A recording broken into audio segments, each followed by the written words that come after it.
ringrazio di ciò che hai fatto in questa settimana e ti chiedo, Padre, di scendere in mezzo a noi. Scendi col tuo Spirito Santo in mezzo a noi questa sera, parlaci con la tua voce, Signore. Parlaci, riempi il nostro cuore del tuo amore, riempi il nostro cuore della tua forza, del tuo potere, Padre. Che noi possiamo essere riempiti veramente della tua presenza, Padre. Noi vogliamo, Padre, che questa sera sia una sera gioiosa, che noi possiamo rallegrarci tra di noi come fratelli, che possiamo vivere un'allegria insieme a te, Padre, un'allegria che riempie il nostro cuore, che riempie il cuore dei nostri fratelli, un gioire insieme a te, Padre, che tu possa veramente prendere in mano la nostra adorazione a te, Padre, e che tutto sia fatto conforme alla tua volontà. Noi ti preghiamo, Padre, che tutto sia fatto conforme alla tua volontà, Padre. E ti ringraziamo per questo in nome di Gesù. Amen. Amen, alleluia. Possiamo fare un applauso al Signore.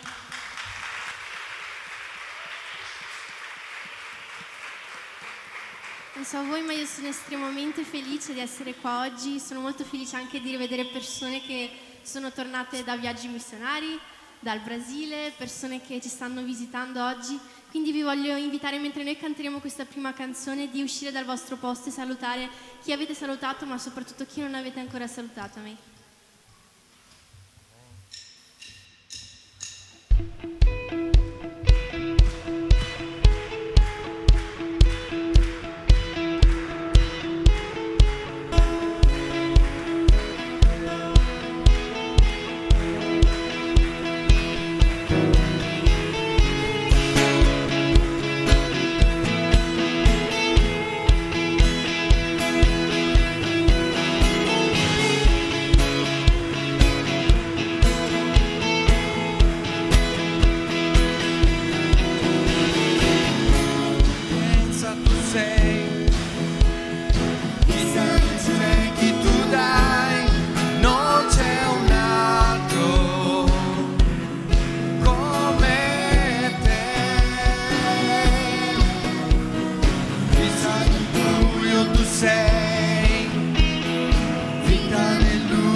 Se Dio è per noi, chi sarà contro di noi? Se Dio è per noi, chi mai ci fermerà? Se Dio è per noi, chi sarà contro di noi? Se Dio è per noi, chi mai ci fermerà?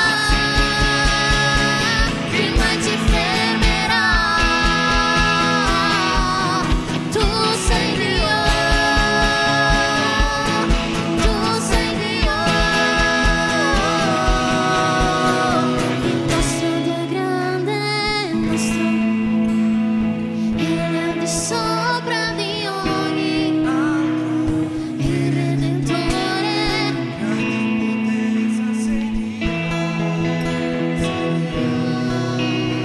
Il nostro Dio è grande, il nostro Dio è forte, Egli è al di sopra di ogni il Redentore, grande in potenza, sei Dio, sei Dio.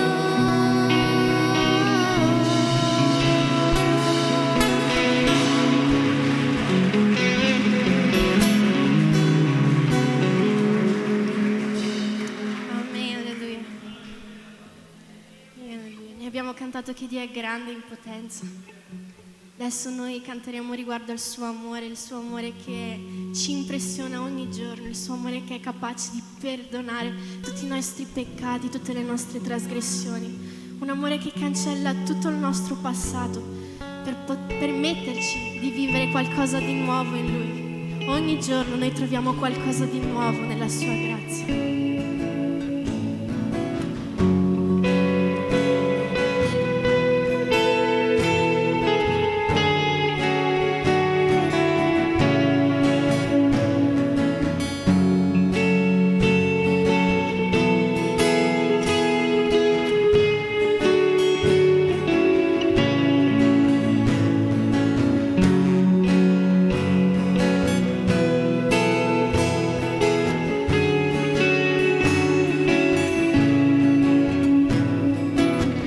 Prima che io parlassi, tu cantavi su di me. Tu tieni tanto, tu tieni tanto, tanto a me. Prima che io respirassi, hai soffiato la vita in me. Tu tieni tanto, tanto a me. Oh, impressionante, infinita audacia, amore di Dio, non riposa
distrugge muraglie.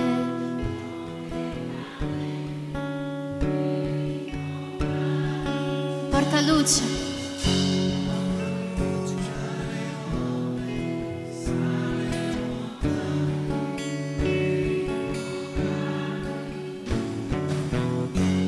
Distrugge muraglie, rompe catene per incontrarmi. Porta luce alle ombre, sale montagne per incontrarmi. Distrugge muraglie, rompe catene per incontrarmi.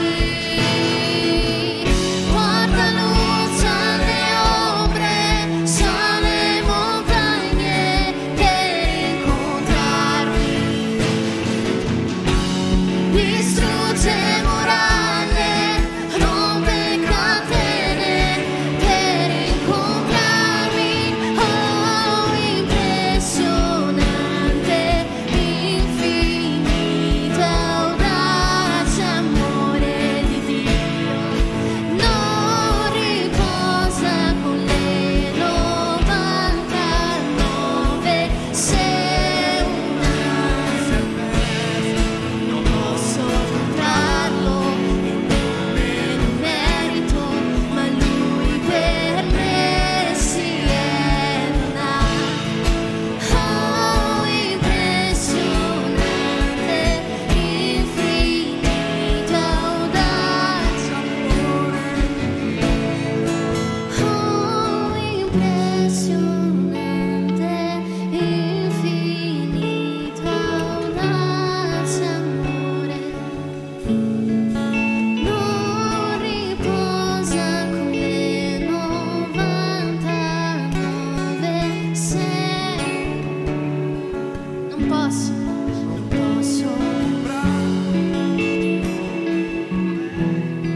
ma lui per me si è donato. Oh, impressionante, infinita audacia, amore. Questa canzone parla dell'amore di Dio e in molte storie, molte parabole nella Bibbia Gesù ha raccontato di questo amore, come ad esempio del pastore che ha 100 pecore e una sola si perde e lui lascia le 99 per cercare quella che è scappata. Oppure nella storia del figlio prodigo, che il figlio prodigo va via dalla casa del padre, però noi sappiamo che lui ritorna a un certo punto dal padre.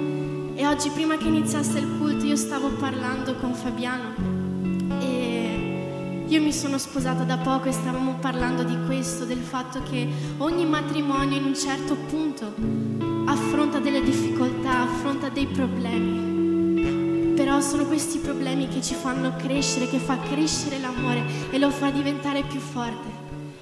E parlando proprio della parabola del figlio prodigo, lui è scappato sì, però poi è ritornato. E io credo che lui non è più scappato, perché ha visto com'è fuori, ha visto com'è lontano dall'amore del Padre e ha visto che non ci sono braccia come le braccia del Padre, che non c'è persona che lo accoglierebbe più del proprio Padre.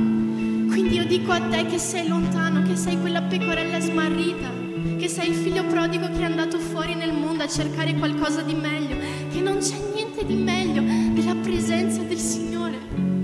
E io ti dico che la presenza di Dio è qua, è viva. E se tu hai voglia di ritornare, abbiamo tutte le braccia aperte per accoglierti. Cantiamo insieme che Lui porta luce alle ombre, distrugge muraglie per incontrarci. Porta luce alle ombre, sale montagne per incontrarmi. Distrugge.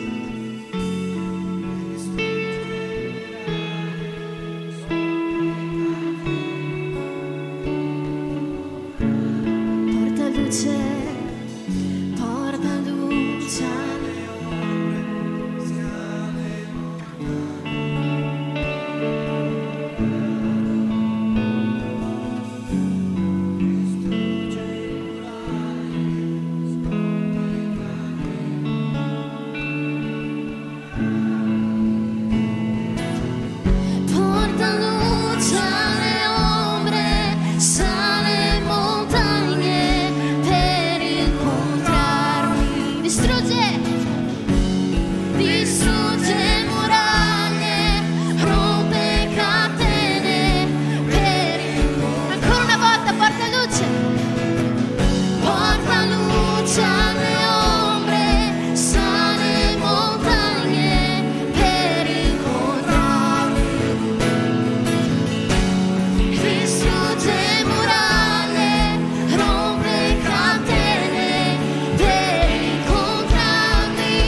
Facciamo un grande applauso al Signore.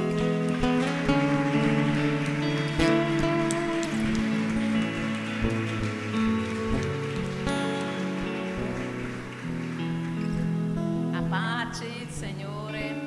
Questo è un momento di gioia. Possiamo dire che ogni momento che stiamo nella casa do Signore, possiamo dire che è un momento di gioia. È o momento della décima e della offerta. Eu era ali e eu diceva, mas Signore, que cosa eu devo dire? O Signore ha detto no meu cuore così, fratelli, credete se volete. Ogni persona deve venire a ofertare. Anche i bambini. Magari hoje potete dire, io non ho niente da ofertare. Venite con le sue mani chiuse e dicendo, Signore, porta la existência aquilo que não existe. Não está existindo adesso nelle mie mani, mas tu porterai la existência. Qual será a existência do Senhor que tu hai bisogno hoje, para que possa essere compiuto aquilo que já existe? A porta aberta se abrirá. Magari tu dici hoje, io non ho niente. Possiamo dire che abbiamo tutto, abbiamo la vita, abbiamo ogni persona che è qua. Siamo tutti di buon stato fisicamente. Non posso neanche uno di voi avere vergogna. Tutti i bambini, quelli che sono anche qua, che devono suonare, deve venire davanti, anche con le mani chiuse. Magari se tu não hai niente, e diz, Signore, porta aquela existência que não existe, porque eu credo num Deus grande e potente. Amém? Glória a Deus. Senhor, meu Deus, meu Padre, em este momento, Senhor, é um momento de joia. Ogni persona che è qua questa sera, Signore, virà davanti, Signore, e porterà, Signore, aquilo che loro hanno di meglio, Padre, nella tua casa. Come è fatta quella vedova, Signore, lei ha dato somente una monetinha. Per lei, Signore, era tutto. E eu credo, Padre, che oggi ogni fratello, ogni sorella, ogni bambino porterão aquilo que loro ha, que possam dire, é tudo. E o Senhor é um Deus grande e potente, que fa existir, que fa venire alla luce, porque o Senhor é um Deus de projeto. O Senhor é o dono do ouro, o dono da prata. E o Senhor diz na tua parola que nenhum de tuoi filhos medigaranno pane. E questa sera, Signore, nós vogliamo stare qua, ci gioiando, Signore, a ofertare nella tua casa, em nome de Jesus. Amém.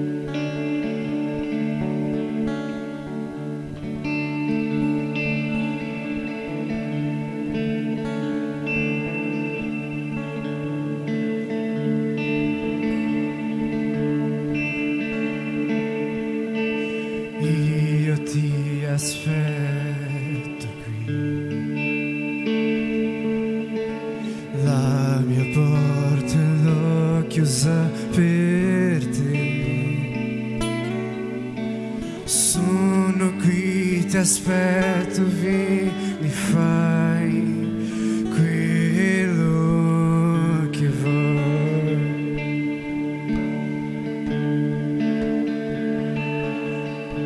Ho già il cuore pronto per te. Ti prego, vieni, riempioci qui.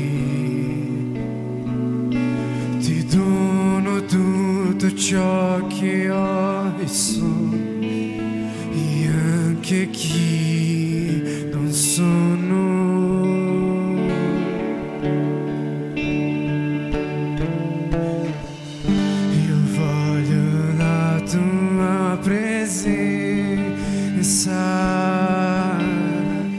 È il desiderio del mio cuore.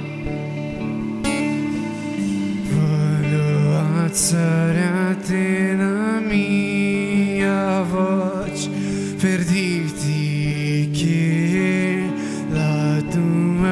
grazia già mi basta.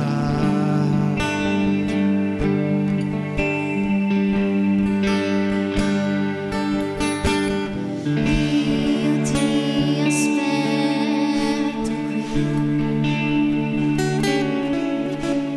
la mia porta l'ho chiusa per te. Sono qui, ti aspetto, vieni e fai quello che vuoi.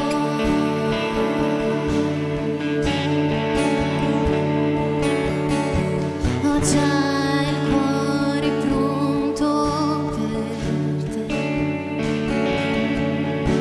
Ti prego, vieni e riempi oggi qui.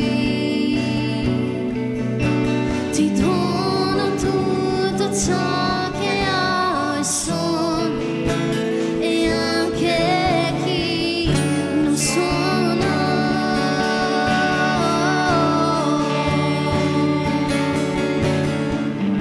Io voglio la tua presenza,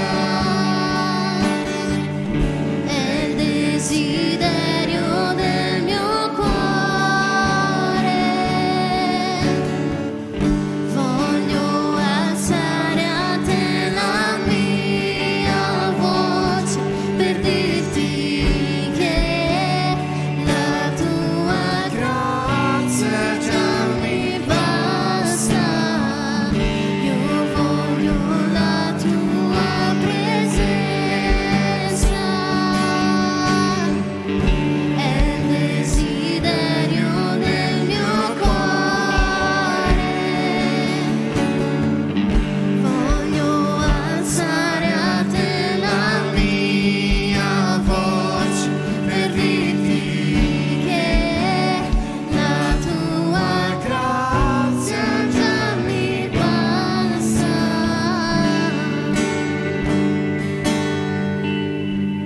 Chiamiamo insieme Dio, tu sei qui. Dio, tu sei qui vicino a me. Dio, tu sei qui vicino a me. Dio, tu sei qui vicino a me. Fammi restare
la presenza del Signore, è molto bello, veramente. E adesso voglio salutare delle persone che sono venute qua a trovarci e voglio presentare sempre il nostro Pastor Ronaldo, che qui ci è venuto a trovare, e c'è anche il nostro Pastore Samuele con la sua famiglia, sua moglie e sua figlia, salutiamo anche lui. E poi c'è anche il Pastor Giovanni, che è da tanto tempo che non vedevamo ed è veramente una benedizione averlo qui in mezzo a noi, è stata veramente una sorpresa, veramente. Poi abbiamo una nuova visitante che si chiama Claudia, che è amica della Chris, giusto? Amen. Cosa può dire la Chiesa alle persone che ci sono venute a trovare? Siete benvenuti in nome di Gesù. Amen. Amen. Amen. Potete sedervi. Adesso devo fare solo un annuncio per il nostro evento dell'11 di settembre, che è l'evento dei teens che noi facciamo. E ho un video da mandare, giusto? Se puoi mandarmi il video, mi fai una cortesia.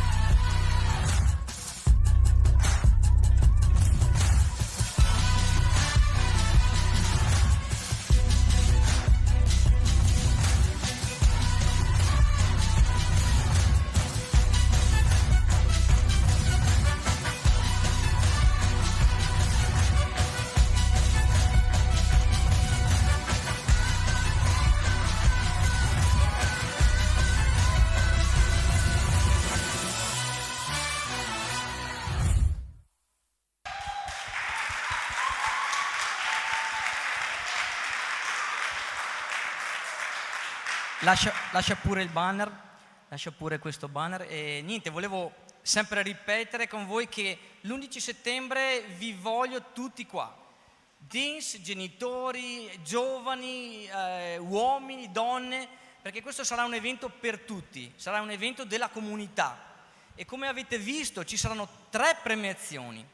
Ci sarà la premiazione del più bel vestito, perciò mi raccomando, vestitevi bene, come voi sapete fare. E poi ci sarà la premiazione del miglior talento, e su questo vi devo chiedere di, entro mercoledì, giusto? Di avvisare, di dare la propria disponibilità per chi volesse mettersi in campo, per mettersi diciamo come talento, dire all'Emmelia quello che vuole fare, se vuole ballare, se vuole cantare, se vuole, non so, fare una recita. Qualsiasi cosa uno abbia un talento, mandi un messaggio entro mercoledì all'Amelia, perché deve organizzare un po' tutta la serata. Amen. E poi ci saranno le premiazioni anche delle sfide che hanno fatto i nostri teens tra di loro, che saranno premiati quelli che hanno vinto. Amen. Amen. Adesso è il momento della parola del Signore. La quantità di persone. Vieni qua un secondo che non mi ricordo. Non mi ricordo tutto. Pace a tutti. Ho bisogno di sapere entro mercoledì sera quante persone ci saranno per un'organizzazione migliore. Amen? Scusate, avevo dimenticato.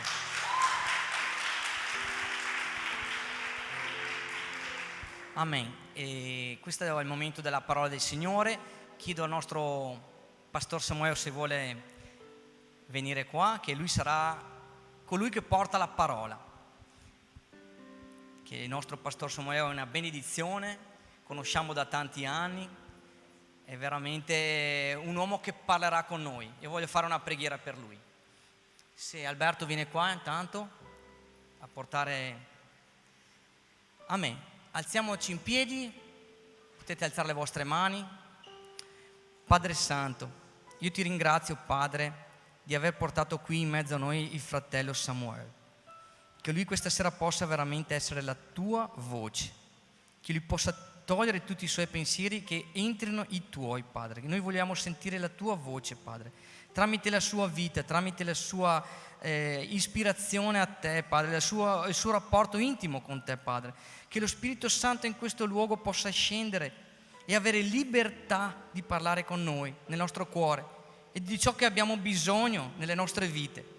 Io ti ringrazio questo e benediamo la vita del Pastor Samuele, in nome di Gesù. Amen. Grazie.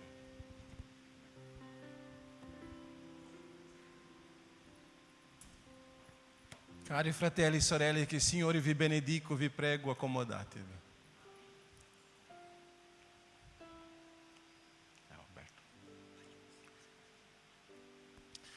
Fratelli, è una gioia per me essere qui e voglio per prima ringraziare al pastore Enrico che ci sta guardando da lontano, anche la sua moglie, per la fiducia che mi danno, proprio un onore a farmi predicare nella sua assenza. È una vera dimostrazione di fiducia questo, e Dio sia lodato. Poi sono contento anche di rivedere mio amico, mio fratello bianco, Pastor Ronaldo, persona al quale il Signore ha unito i nostri cuori e io lo voglio bene. C'è anche la nostra madre, sempre con questo sorriso meraviglioso, che Dio la benedica e la preservi così. Anche è un onore rivedere il pastore Giovanni. Io oggi mi trovo in difficoltà qui.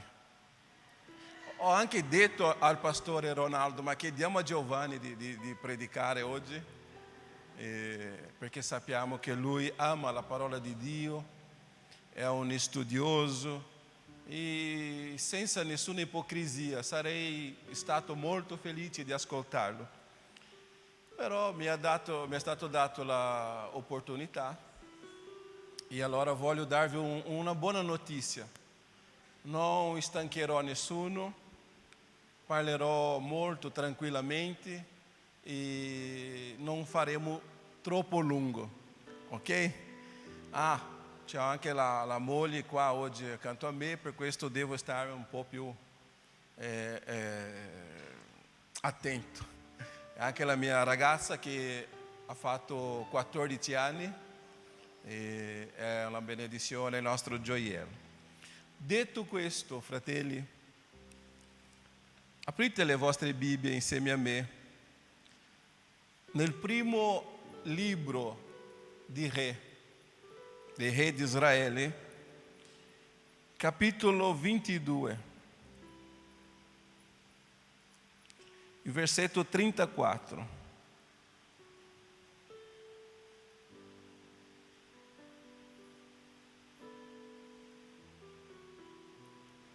Avete trovato? Primo libro dei Re, capitolo 22, il versetto 34. Dice così: ma un uomo tirò a caso una freccia con suo arco e colpì il re di Israele tra le maglie della corazza, per cui il re disse al suo cocchiere: gira e portami fuori della mischia, perché sono ferito. Amen? Non posso neanche partire senza ringraziare il fratello Sandro, che mi ha contattato, mi ha mandato un messaggio, ha detto aspetta, mi ha mandato anche la posizione per non sbagliare. Grazie Sandro.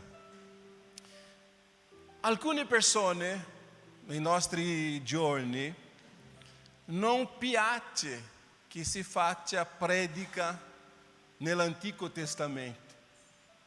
Dicono sì, però c'è il Nuovo Testamento.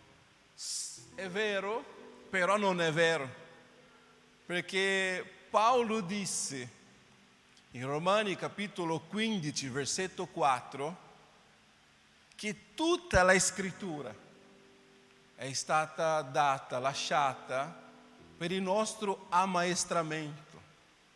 E poi non è vero che l'Antico Testamento, l'Antico, non vecchio, Antico Testamento non ha più valore. Se è così, da domani, ossia da adesso, non leggete più il Salmo 23. Lo trovo molto difficile. Non leggete più il Salmo 91. È nell'Antico Testamento. No, tutta la parola di Dio è ispirata, tanto l'Antico come il Nuovo Testamento. E c'è anche una parolina molto dura che l'Apostolo dell'Amore ti ha lasciato. Era l'Apostolo dell'Amore, Giovanni, ma ha detto così in Apocalisse 22: ragazzi, non togliete niente, neanche aggiungete niente, perché è completa così. E allora la parola di Dio, tanto l'Antico come il Nuovo, ha dei grossi insegnamenti per la nostra vita. E oggi io voglio condividere con voi questo testo. Ho letto solo questo versetto, ma voglio fare anche un riassunto di tutto il suo contesto e tirare, prendere, raccogliere alcuni insegnamenti per la nostra vita. Amen? Ok. Qui noi abbiamo, fratelli e sorelle, tutti e due i re di Israele insieme. Pace, fratello. Abbiamo il re di Israele, il quale capitale era Samaria, che si chiamava Acabi. Acabi è stato re di Israele per 22 anni e lui stava nella parte nord di Israele. E in questa battaglia c'era anche il re di Giuda, Giosafatti, che è stato re per 25 anni in Giuda, il quale la capitale era Gerusalemme. È stata una delle poche volte, Pastor Ronaldo, che i due regni si sono uniti. Dopo la morte di Salomone, purtroppo il regno di Israele è stato diviso tra il nord e il sud. Il nord con la capitale Samaria, il sud con la capitale Gerusalemme. Questi due re sono stati insieme anche perché i loro figli si sono dati al matrimonio. Il figlio di Giosafatti, che si chiamava Jehoram, ha preso la figlia di Acabi con Isabel, che si chiamava Atalia. Allora sono stati insieme anche per questi vincoli di matrimonio. E succede che questi due si trovano lì a Samaria, ossia Giosafà esce dalla sua città, del suo regno e sale a Samaria per magari trascorrere un weekend, una vacanza, prendere un tempo insieme al re di Israele, Acabi. I primi versetti del capitolo 22 dice che Acabi fa ammassare le pecore perché purtroppo ancora lui non conosceva la picanha. E per questo ha fatto uccidere un po' di pecore, va bene? Era quello che avevano. E nel loro stare insieme, nel loro parlare, il re Acabi fa un invito al re Giosafatti. Un invito interessante. Il re Acabi invita il re Giosafà a fare guerra contro la Siria.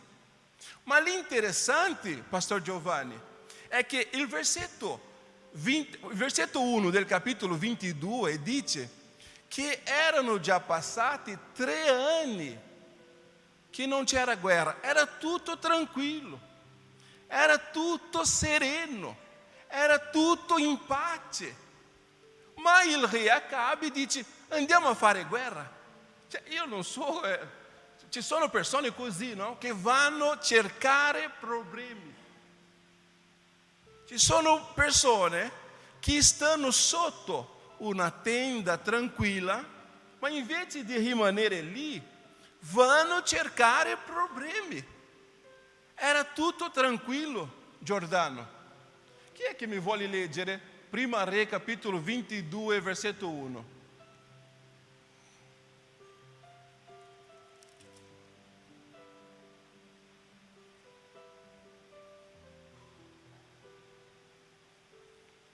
Giordano, perché non vieni a aiutarmi? Ho un po' di difficoltà, sto diventando vecchio. Ah? Giacomo, Giordano, siete fratelli, no?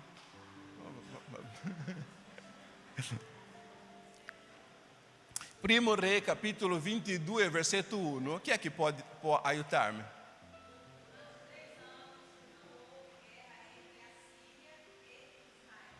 Grazie. Vedi, fratelli, erano 3 anni, Alberto, che stava tutto liscio, tutto tranquillo.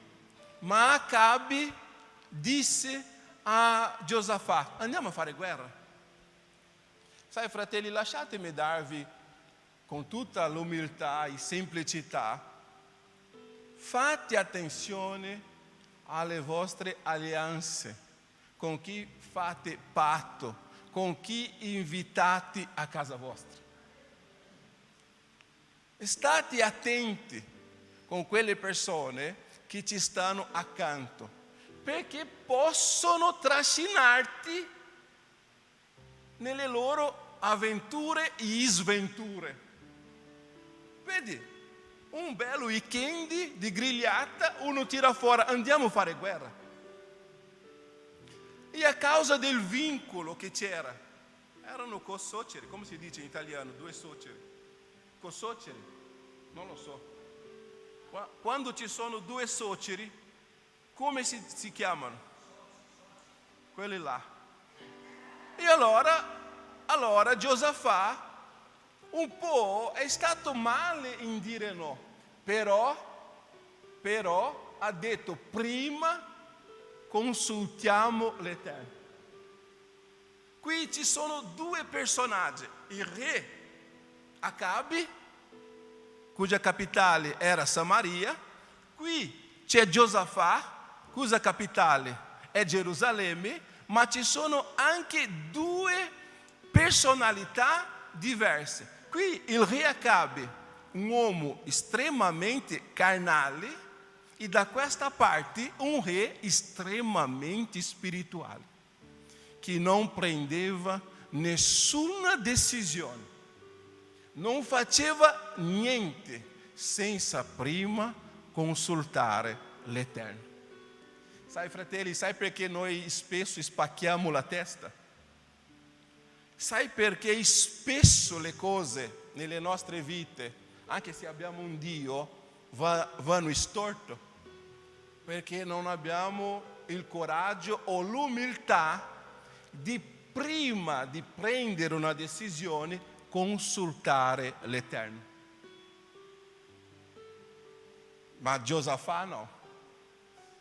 Giosafà disse: ok, io vado con te in guerra, i miei uomini saranno i tuoi uomini, ma prima consultiamo l'Eterno. E il problema, Ronaldo, pastore, è che il re Acabe, a causa di Isabel, era circondato di profeti, aveva 400. Aveva 400 profeti. Il problema è che questi 400 profeti non erano profeti dall'Eterno. E quando profetizzavano per Acabe, profetizzavano soltanto cose buone. Questo possiamo anche leggere, perché mi piace parlare e dimostrare, no? Leggiamo cosa c'è scritto qui nei versetti successivi, quando nel versetto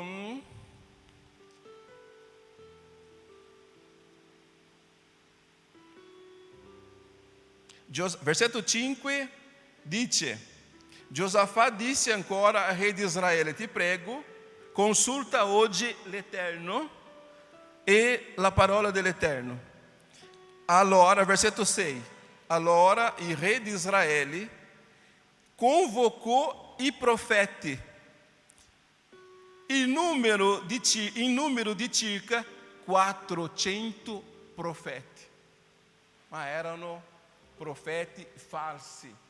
Il problema del re Acabe è che non aveva più un discernimento spirituale. E quando i profeti hanno detto stai tranquillo, andrà tutto bene, io, a dire la verità, quando la profezia dice che stai tranquillo, stai sereno, andrà tutto bene, tu devi già alzare l'orecchio. Hai capito? E il re Acabe ha detto 400 stanno dicendo che sì, allora è sì. Ma Giosafà, che era un re spirituale da questa parte, come avevo detto, disse: questi 400 stanno dicendo questo, ma non è che avete un profeta dall'Eterno che sia veramente dall'Eterno? Il re Acabe ha detto: sì, abbiamo uno che si chiama Micaia, ma questo qua non profetizza mai bene per me, solo il male. Non è che profetizzava il male, diceva le cose come stanno. Sai, fratelli, la Bibbia dice che Dio corregge quello a cui Lui ama. Quando tu ascolti una parola dura, quando tu ascolti una riprensione, quando tu ascolti un no che viene dal Signore, tu devi ringraziare. Tu devi dire grazie, oh Padre. Sai perché? Perché il Padre riprende quello figlio che Lui ama. Anzi, la Bibbia dice: se noi stiamo senza correzione, vuol dire che non siamo figli di Dio. E allora Giosafà disse: ma non c'è un altro profeta dell'Eterno? E allora chiamano Micaia, e Micaia disse subito la verità: io ho visto Israele disperso sui monti come pecora senza pastore. Stava dicendo: non andate a fare guerra, non andate a combattere, perché in questa battaglia non sarete vittoriosi.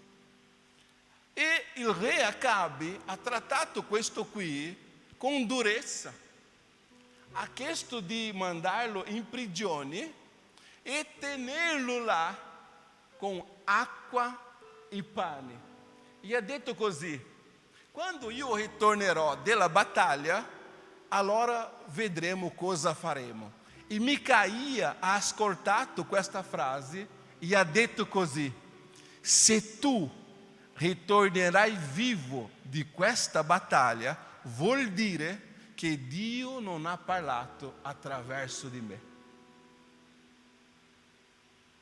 Non scherziamo, fratelli e sorelle, con i profeti di Dio, con quelli che veramente, come Paolo ha detto in 1 Corinzi capitolo 11 versetto 23, quello che ho ricevuto dal Signore vi ho anche trasmesso.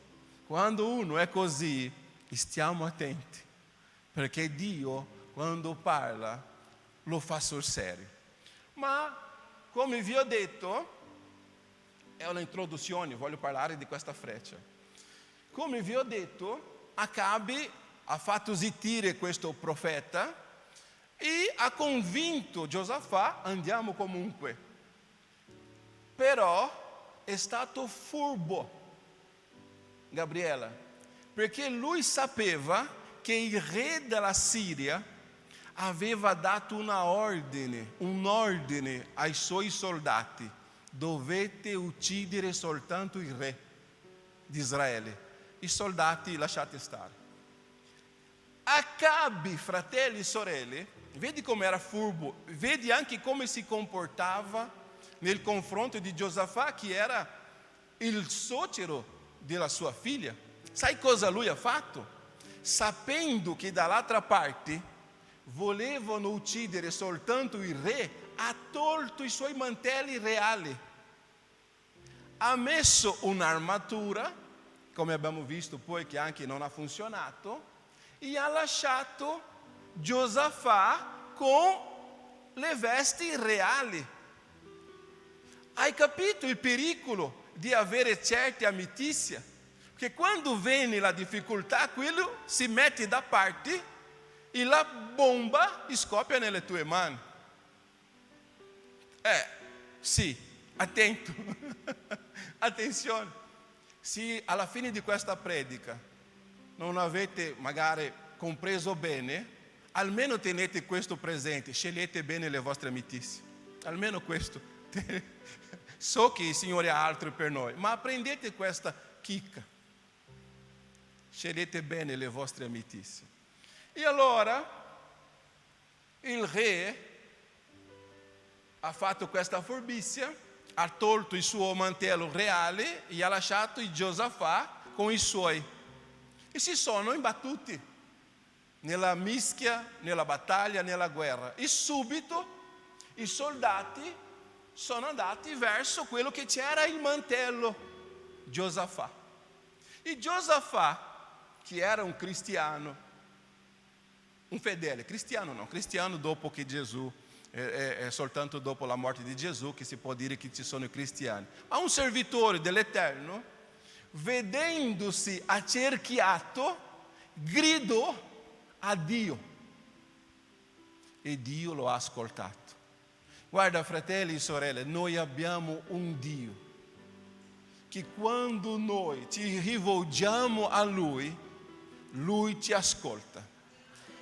E è così buono, lasciatemi dire, che è così buono, che anche se noi, per esempio, ci sono degli sbagli di Giosafà qui, ci sono degli sbagli, fare questo patto, questa alleanza, andare in guerra, anche se il profeta Micaia ha detto non andate, ci sono i sbagli di Giosafà.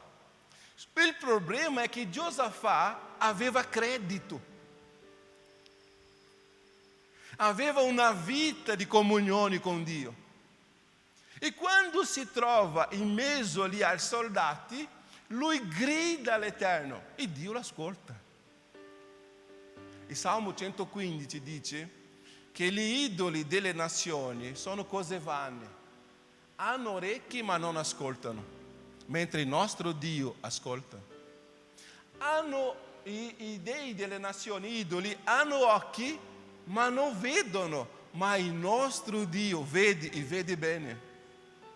E gli idoli hanno mano ma non possono toccare, invece noi già siamo stati toccati questa sera dalle buone mani del Signore. E quando Giosafà grida all'Eterno, lui lo ascolta. Mi sono ricordato adesso di Giona. Giona, il profeta, che ha vissuto tutta quella situazione nella sua vita, cercando di scappare dalla presenza del Signore, dell'ordine del Signore, tutto. Sapete che alla fine è andato lì nella pancia di quello pesce in fondo al mare. Sappiamo di questo.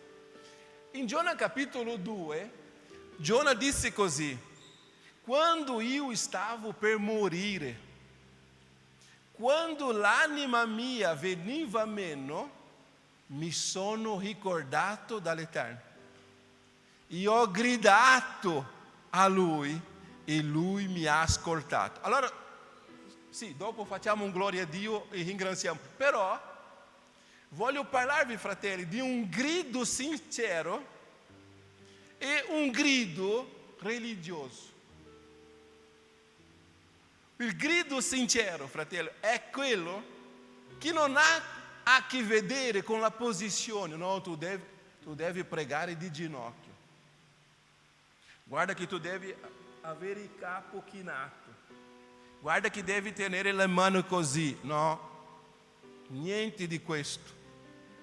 La preghiera che Dio ascolta non ha tanto a vedere con la postura del corpo, ma la posizione del cuore. Sai perché? Chi è che mi può dire come Giona stava nel grembo del pesce? Non credo che lui era in ginocchio. Capito? Non credo che lui era lì con le manine, no. Era in una situazione terribile, a punto di morte, come Giosafà, accerchiato di soldati che avevano una ordine, Giovanni: uccidete il re. I soldati che stavano accanto a Giosafà stavano sotto questa ordine: uccidete il re. Era per morire Alberto, era capolineo, era la fine, umanamente parlando, ma lui ha usato la chiave.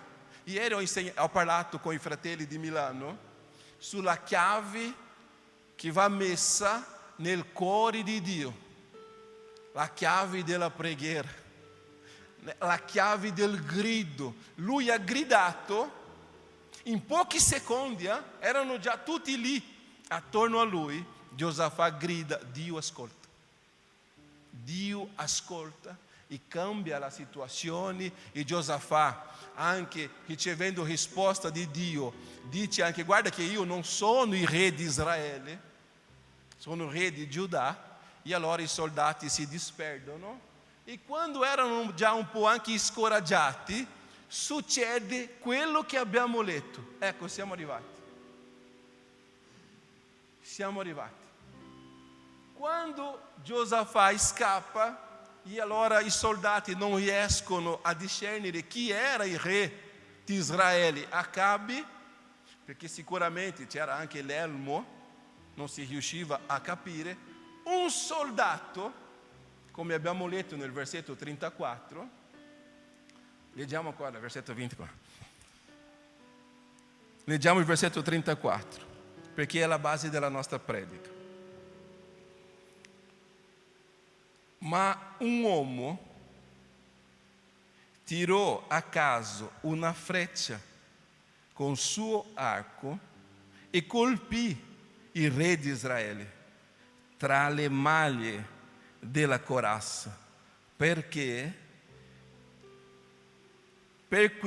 il re disse al suo cocciere: gira, portami fuori della mischia, perché sono ferito. Allora arriviamo. Dall'altra parte, in mezzo all'esercito sirio, c'è un uomo che ragiona così: tutti quelli che sono là sono nostri nemici. Io, inteso l'arco, mando fuori la freccia, e qualunque sarà colpito è un nemico in meno. Ha pensato così. Abbiamo letto che lui ha lanciato alla caso. Con questo ragionamento, qualunque cade è uno in meno. E questa freccia, fratelli e sorelle, ha fatto un volo e è arrivato in una posizione. Guardate che abbiamo letto che Acabe ha messo l'armatura, ma la freccia è andata a infilarsi in un punto vulnerabile, in un piccolo punto che era scoperto. E questa freccia ha ferito. Abbiamo letto che il re disse: gira, portami fuori perché sono ferito. Nel versetto 35, 36, 37 vedremo che il re muore a causa di questa freccia che va a toccare proprio lì. Ecco, adesso voglio dirvi, fratelli e sorelle, che anche noi siamo in guerra.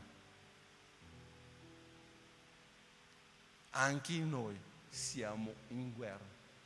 Però Paolo disse, non spaventatevi, perché Paolo ti ha tranquillizzati dicendo che la nostra guerra non è contro carne e sangue. Anche se qualche volta c'è qualcuno che vuole proprio andare alle vie di fatto con le mani. Ogni tanto anche in qualche chiesa. Ma Paolo disse che la nostra guerra non è contro carne e sangue, ma contro i principati, le potestà che vivono nei luoghi celesti. E allora lui disse, consapevole che siamo in guerra, lui disse: prendete dunque tutta l'armatura di Dio, tutta.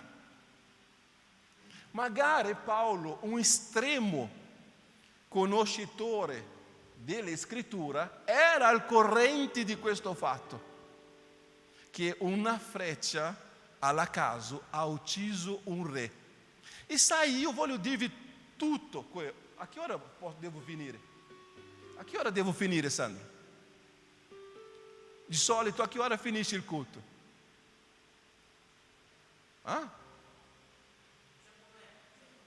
Perché tu mi hai scritto il culto inizia alle 8, ma non ha detto che ora finisce.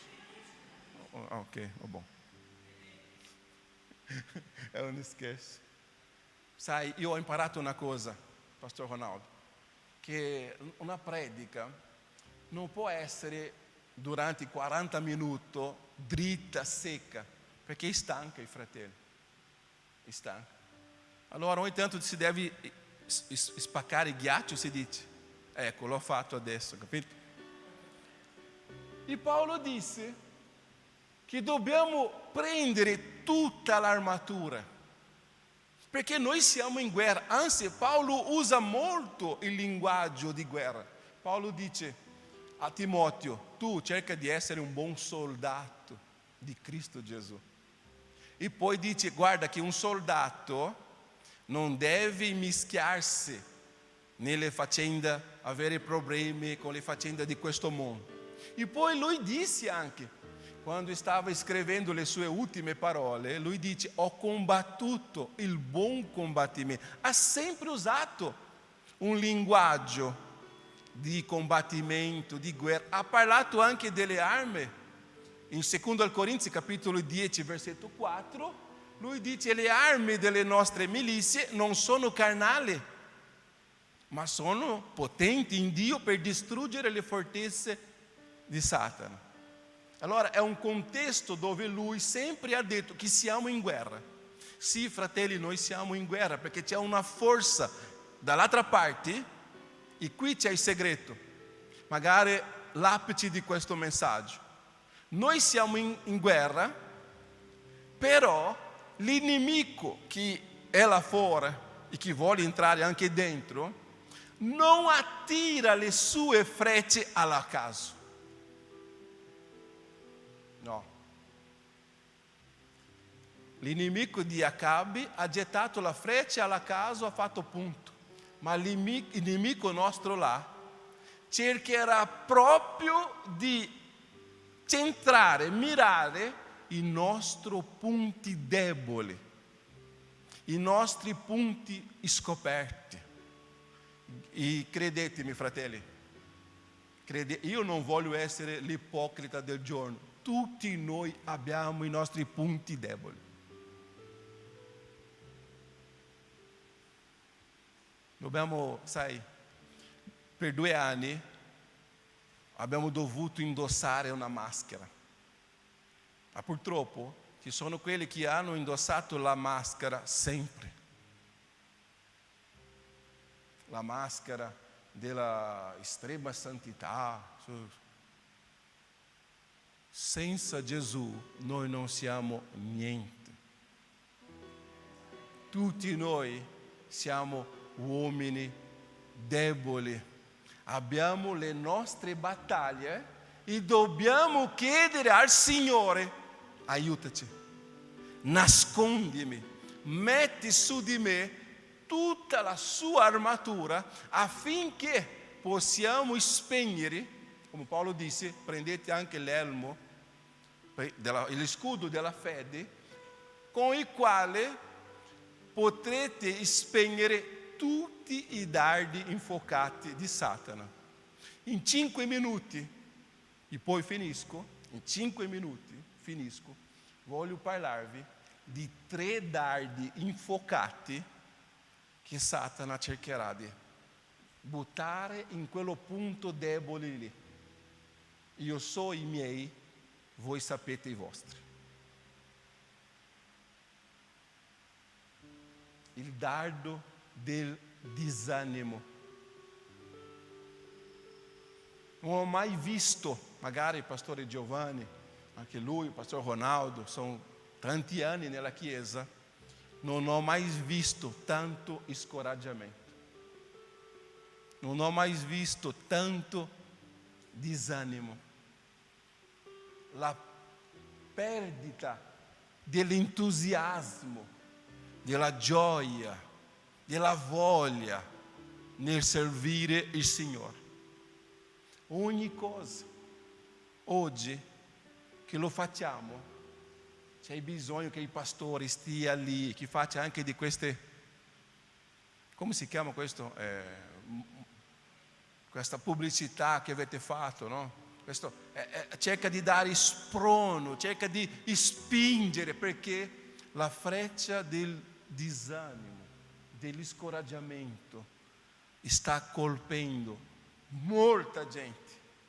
Ma io voglio oggi, fratelli, farvi ricordare di quello che c'è scritto nel Salmo 100, quando il salmista dice: servite il Signore con gioia.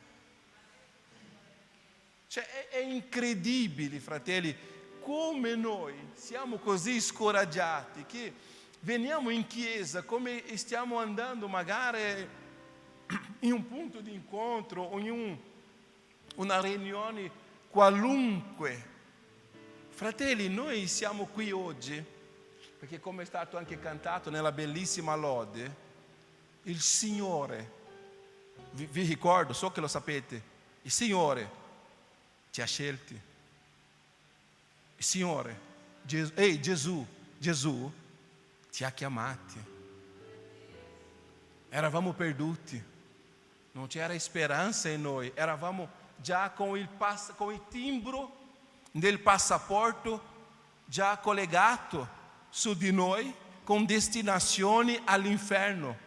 Ma Gesù è arrivato. Il Signore Gesù è arrivato nelle nostre vite e ha spezzato le catene. Siamo liberi. E questa, fratelli, è la più grande benedizione che uno può avere. Anche se in questa vita qua non avrò una villa, anche se in questa vita qua non avrò una Ferrari, ho la convinzione che il Signore Gesù mi ha salvato e io voglio servire a Lui con gioia nel mio cuore e non permetterò che il dardo del scoraggiamento, del disanimo colpisca la mia vita. Un altro dardo infuocato che cerca di mirare le nostre vite, fratelli e sorelle, è il dardo della negatività. Io mi ricordo quando Jairo viene a chiamare Gesù dicendo: Gesù, ho un'unica figlia, ha 12 anni e sta morendo. Puoi venire a toccare, a profetizzare, a guarire la mia figlia? E quello per Jairo è stato già un passo enorme. Lui era capo di sinagoga, era difficilissimo che uno della sinagoga venisse a chiedere a Gesù qualcosa. Ma lui ha vinto questo. Cioè, ci sono delle situazioni che veramente portano noi a rompere il protocollo. Tranquillamente Jairo mai sarebbe andato a chiedere qualcosa a Gesù, perché lui era capo della sinagoga. Ma quando la difficoltà è grande, quando il problema è senza soluzione, andiamo da Lui. Il Salmo 46 dice che Dio è nostro aiuto e soccorso sempre presente, soccorso e aiuto sempre presente, no? E allora Jairo, combattendo contro se stesso, riesce a vincere se stesso e vai a chiedere l'aiuto di Gesù. E sai, quando noi chiediamo l'aiuto di Gesù, difficilmente o mai dirà di no. Si predispone a andare a casa sua. E quando stanno andando, vengono alcune persone con la seta, con il dardo, con la freccia della negatività e dicono così: Jairo, lascia stare il maestro perché la sua figlia è già morta. Incredibile. Giacomo, Giordano, ai 7 fratelli. Come ci sono persone molto veloci per dare notizie brutte. Io voglio proprio, Enrico, mi sente? Io voglio che tu sproni questa chiesa e questi fratelli a essere portatori della buona novella, di notizie buone, notizie di speranza. Questo qua stava camminando con Gesù e qualcuno viene da lui e dice: lascia stare, è già morta. Questa è la freccia, è il dardo della negatività. E purtroppo il nostro nemico, siamo in guerra, il nostro nemico ha tanti addetti che lavorano in questo fronte. Venire da noi e dire: guarda, lascia stare, questo tuo progetto non andrà bene, questo tuo sogno è impossibile. No, tu chi pensa di essere? Guarda che io ho provato, non sono mai riuscito. Questo è il dardo infuocato della negatività. E Gesù, quando ha ascoltato questo, non disturbare il maestro perché la figlia è morta, Gesù disse subito: Jairo, credi soltanto. Quando qualcuno verrà verso di te per colpirti e dice: dimentica questo sogno, è impossibile, il dottore ha già detto non c'è niente che puoi fare, ricordati delle parole di Gesù a Jairo: credi soltanto, credi soltanto, non mollare, credi soltanto.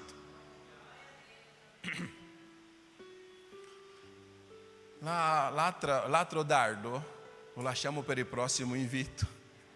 Teniamo presenti, fratelli, ho cercato di trasmettere questo semplice messaggio di modo leggero, ma la cosa è seria. Ho cercato di scherzare, ma la cosa è seria. Siamo in combattimento e il consiglio della parola di Dio tramite la strumentalità di Paolo per noi è: prendete tutta l'armatura di Dio, prendete anche lo scudo della fede con il quale potete spegnere tutti i dardi infuocati del diavolo. Chi è che crede che Gesù merita un applauso?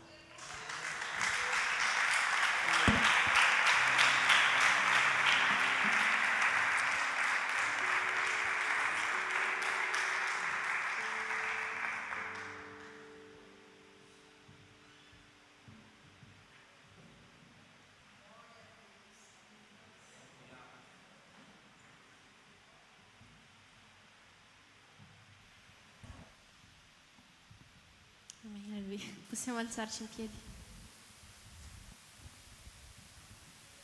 Ringraziamo Dio per questa meravigliosa parola veramente ispirata del pastore Samuele. Adesso canteremo l'ultima canzone che parla di gratitudine Gratitudine a Dio per tutto quello che Lui fa per noi, anche perché Lui ci ascolta sempre il nostro grido di soccorso in mezzo alle nostre difficoltà e avversità. Ringraziamo il Signore.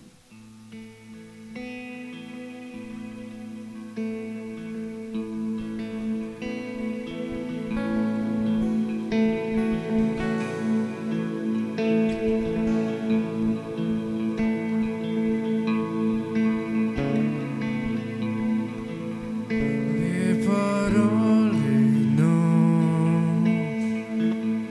basteranno mai per esprimerti gratitudine. Questo canto mio certo finirà, mentre tu mio Dio mai alla fine avrai.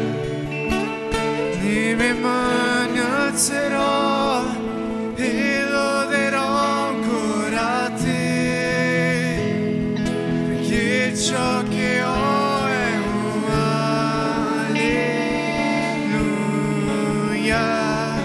alleluia. Sarà poco ma so che meglio da offrire a un re è un cuore che canta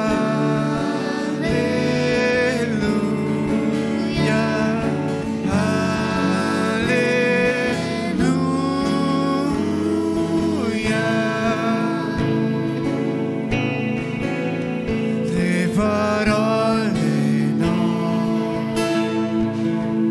basteranno mai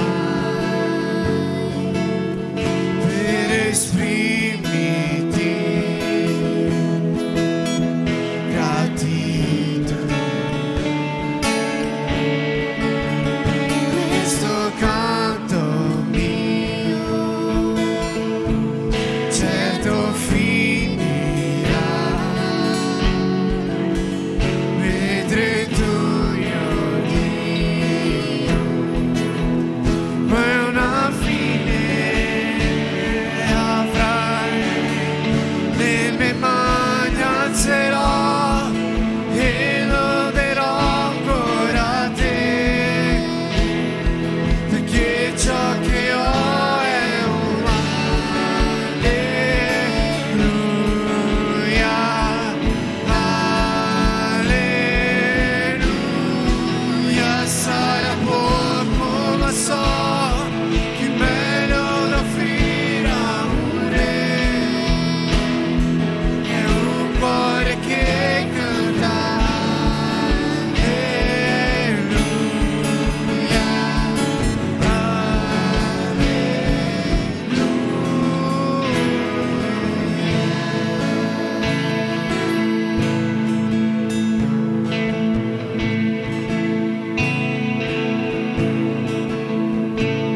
oh anima mia, non devi temere più che ti sappia che vive un leone all'interno di te.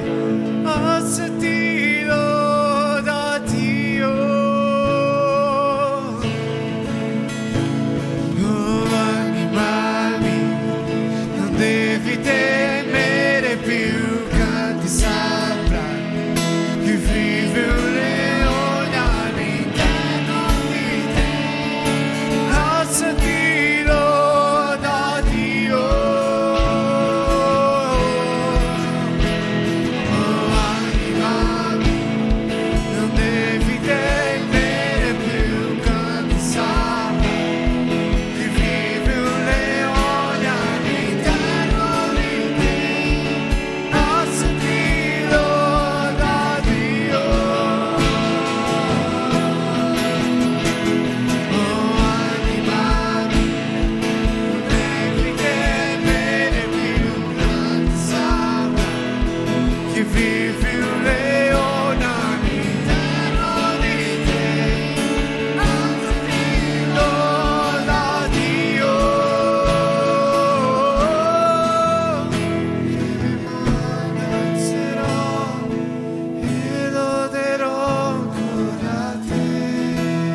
dall'inizio del culto fino alla fine è stato detto di gioire nel Signore. Gioite, servite il Signore con gioia. È una cosa veramente bella questa qua nel nostro cuore, che deve entrare nel nostro cuore, perché come ha detto il nostro pastor Samuele, siamo in guerra tutti i giorni contro noi stessi. Io l'ho detto anch'io nelle altre predicazioni, che il diavolo è dietro di noi, pronto a colpirci. Perciò dobbiamo veramente prendere questa armatura con gioia. Volevo in questo momento chiedere al pastor Samuele, al pastor Ronaldo e anche al pastor Giovanni di fare una preghiera per Fabio, che oggi compie 15 anni. Fabio, puoi venire per piacere? Vieni. Se fate una preghiera per Fabio, Amen. Tutti quanti alzate le mani verso Fabio, in nome di Gesù.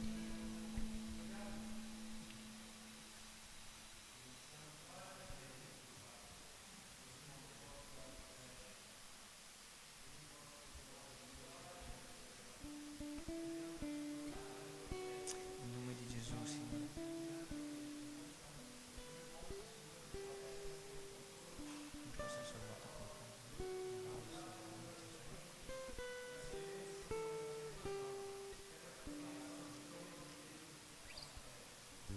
Chiedere se c'è qualcun altro che compie gli anni.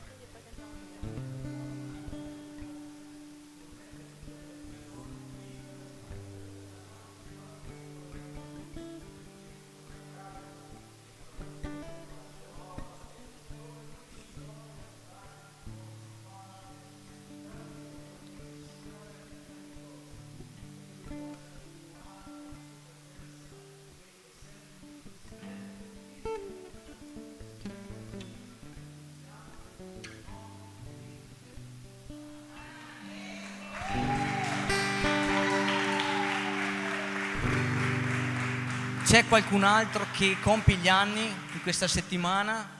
Qualcun altro che compie gli anni? Possiamo fare gli auguri a Fabio, allora vieni qua.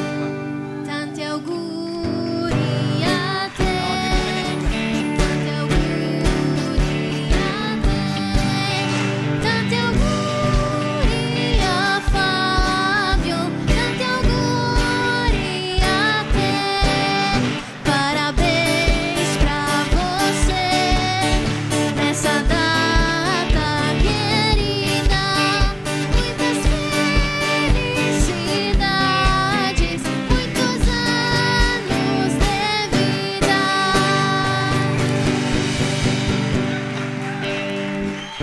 Amen.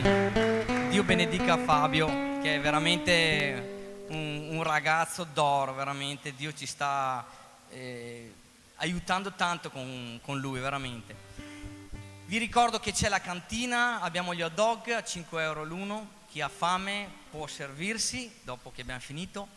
E in questo momento voglio ringraziare tutti voi, ringraziarvi veramente, perché è veramente un piacere e un onore essere con tutti voi, fratelli della Chiesa, perché è bello stare insieme e avere questo modo di fare comunione, questo modo di fare una comunione sincera. Come ha detto il pastore Samuele, dobbiamo cercare le amicizie giuste, che qui in Chiesa non mancano mai. Potete far così con le vostre mani. Che la grazia del nostro Signore Gesù Cristo, che l'amore di Dio Padre e che la consolazione dello Spirito Santo sia con tutti noi. E la Chiesa unita può dire Amen. Che Dio vi benedica. In nome di Gesù.